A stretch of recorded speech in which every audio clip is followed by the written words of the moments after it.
experience inakuwa na mambo mingi. Mtu ameona vitu ziki-evolve, zimekuwa vitu zingine nini. Sikuwa nachukulia Sultan seriously. At all. Until one day akanipigia story. Nikaona, and I think that is what most young people are looking for in older people. Msi akuelezee, nishaikuwa hapo. Hivyo ndo kulienda. Na hiyo ndo ina miss these days.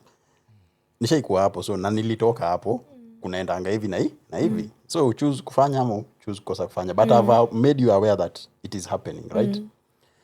Sultan, hata niache kupigia story nitachoma hapa. But nitachoma. Siwezi choma sana. Nimehakisha tu kuna kuchoma na kuchoma sana. Nimehakisha tu kiberiti, siwacha nirudishe kwa mfuko. Bro, Kenya sisi tunafanya, we tend to assume that we are the first ones to do it. For example, when tunasema hapa married man dating a girl. It was happening. Ukienda kwa familia zenu mingi utapata kuna watoto hata si wa huko. Kuzo. Bana kuzo naangalia kuzo mseni mfine. Na damu naona ni kama zinaitana. Unapata siwe. Sisemi hivyo ndo kunafanyanga. Umeshai date kuzo? Nini? Kuzo. Hapana. Si ni kuzo. Kuzo chubui ama kuzo. Chubui. Kuzo. Mimi niko sure watu wengi ni kuzo chubui.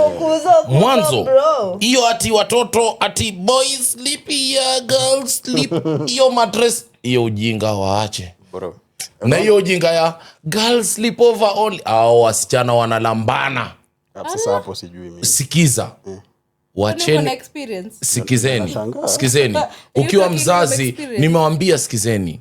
Experience doesn't come from things you have only passed through. But you can experience through other people's journeys. Unaona? Mzazi akikuja akikwambia, mimi sikuwa najua, mtoto sahi amefika 18, 22, anaambia, "Mom, unajua ile time tulikuwa tunaenda kwa kina nani, alikuwa ananiambia nifanye sijui nilambe." We, bana, ukiwa mzazi hizi vitu hata kama uzitafuti. TikTok inajua uni mzazi. Shock factor mrushie hii kitu impigilie naye ende akakufe na huko. Unaona? So be very careful. With what? With the people who interact with your kids.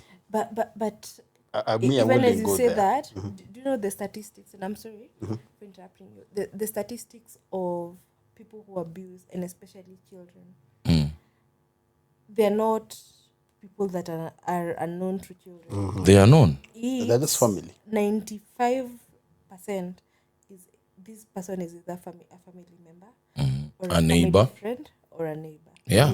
Ni mtu wa karibu. And that's why I say, be very careful with the people who come into contact with your kids. You see why I'm disagreeing with that one kidogo. You cannot be careful about everybody. You can. You cannot. But you can equip your kid. Bro, this is that game you have to win 100 pass. You cannot. Skizeni. No, but Baiko, you can equip your kid to be able to be careful. No, to be able to realize when, because I'm telling you, Baiko, no abuse, hakuna abuse in starting from ati. And especially when it's people that know each other. Hakuna abuse in anzanga. There is grooming that starts. So teach your kid to be able to identify the patterns of grooming. Yes, to the point that they are able to identify that and report even before that happens.